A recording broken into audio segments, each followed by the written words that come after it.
14 अप्रैल 1990 को ली गई ये तस्वीर बहुत खास है। इस तस्वीर में बाबा साहब डॉक्टर अंबेडकर की पत्नी सविता अंबेडकर भारत के तत्कालीन राष्ट्रपति आर वेंकटरमण के हाथों बाबा साहब को मिला भारत रत्न अवार्ड ले रही हैं। 31 मार्च 1990 को भारत सरकार ने बाबा साहब को मरणोपरांत भारत रत्न देने का ऐलान किया था। इसलिए 31 मार्च को बाबा साहब को भारत रत्न मिलने के तौर पर भी याद किया जाता है। भारत की सरकारों ने बाबा साहब के महापरिनिर्वाण के 33 सालों बाद उन्हें इस सम्मान से नवाजा था। देश के संविधान निर्माता और भारत के निर्माण में बेहद अहम भूमिका निभाने वाले डॉक्टर अंबेडकर की बहुत लंबे समय तक अनदेखी की जाती रही, जबकि उससे पहले कई लोगों को यह अवार्ड दिया जा चुका था। इंदिरा गांधी ने तो जीते जी खुद को ही भारत रत्न से सम्मानित करवा लिया था, लेकिन डॉक्टर अंबेडकर को लेकर कांग्रेस सरकार से लेकर जनता पार्टी और गठबंधन सरकारों ने आनाकानी की। लेकिन बाबा साहब के अमूल्य योगदान को असली सम्मान मिला वीपी सिंह सरकार के समय। वीपी सिंह कई दलों के समर्थन से सरकार चला रहे थे। उस समय मंडल कमीशन की सिफारिशें लागू करने को लेकर भी बहुजन विचारधारा वाली पार्टियां दबाव बना रही थी। इन सब का ही नतीजा था कि वीपी सिंह ने न सिर्फ बाबा साहब को भारत रत्न से नवाजा, बल्कि मंडल कमीशन की सिफारिश भी लागू की। बीएसपी सुप्रीमो मायावती कई बार कह चुकी हैं कि बीएसपी के दबाव में ही डॉक्टर अंबेडकर को भारत रत्न से नवाजा गया था।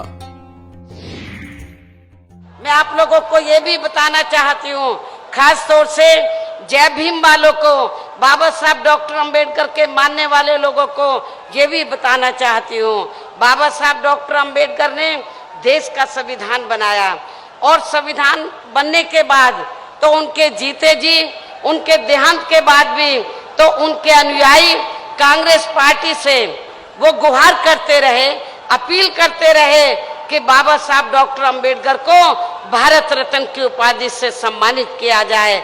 लेकिन दुख की बात यह है कि कांग्रेस पार्टी की हुकूमत में तो कांग्रेस पार्टी ने बाबा साहब डॉक्टर अंबेडकर को भारत रत्न की उपाधि से सम्मानित नहीं किया। लेकिन बाबा साहब डॉक्टर अंबेडकर को भारत रत्न की उपाधि से कब सम्मानित किया गया?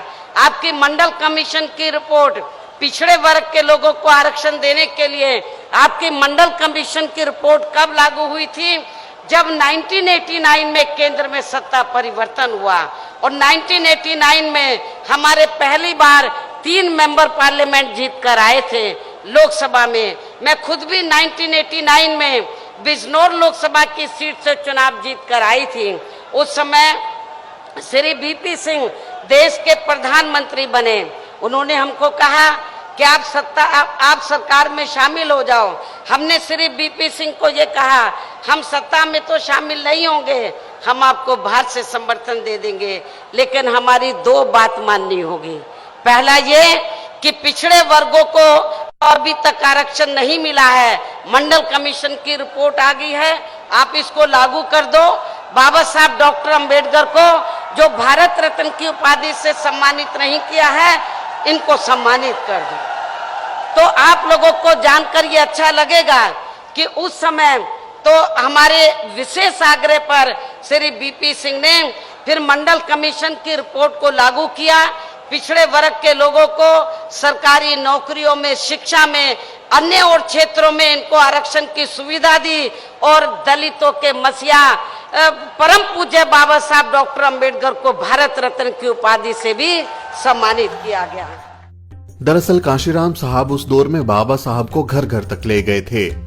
हजारों किलोमीटर की साइकिल यात्रा के दौरान उन्होंने बाबा साहब के विचारों को न सिर्फ जन जन तक पहुंचाया, बल्कि देश की मौजूदा राजनीति में बाबा साहब का कद और भी बड़ा कर दिया। उसके बाद 1984 में बीएसपी की स्थापना से तो बहुजन नायक और बहुजन विचारधारा मुख्य धारा में आ गई। इन सब का असर हुआ कि बाबा साहब को भारत रत्न जैसा बड़ा सम्मान दिया गया। बहुजन समाज में आई जागृति से नेता समझ गए थे कि अब इन लोगों को नाराज करके सरकारें नहीं बनाई जा सकती। दरअसल बाबा साहब को भारत रत्न देने में हुई देरी के पीछे एक सोची समझी साजिश की बू आती है।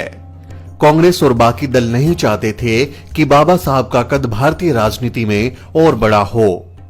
बहुत ही शातिराना तरीके से बाबा साहब को पहले सिर्फ दलितों का नेता बताकर प्रचारित किया गया और बाद में उनके योगदान और महत्व को ठंडे बस्ते में डाल दिया गया। दिल्ली में देहांत के बाद बाबा साहब का शव मुंबई भेजने के पीछे भी यही कहा जाता है कि नेहरू नहीं चाहते थे कि दिल्ली में बाबा साहब की समाधि बने, क्योंकि दिल्ली सत्ता का केंद्र है।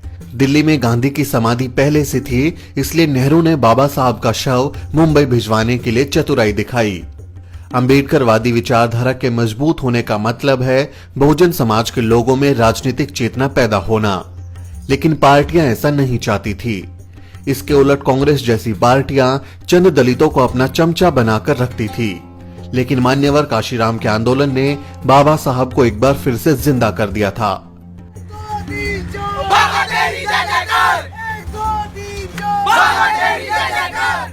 आज बच्चे बच्चे की जुबान पर जय भीम का नारा है और बाबा साहब को पूरी दुनिया सलाम कर रही है। बाबा साहब अब सिर्फ भारत रत्न नहीं बल्कि विश्व रत्न बन चुके हैं।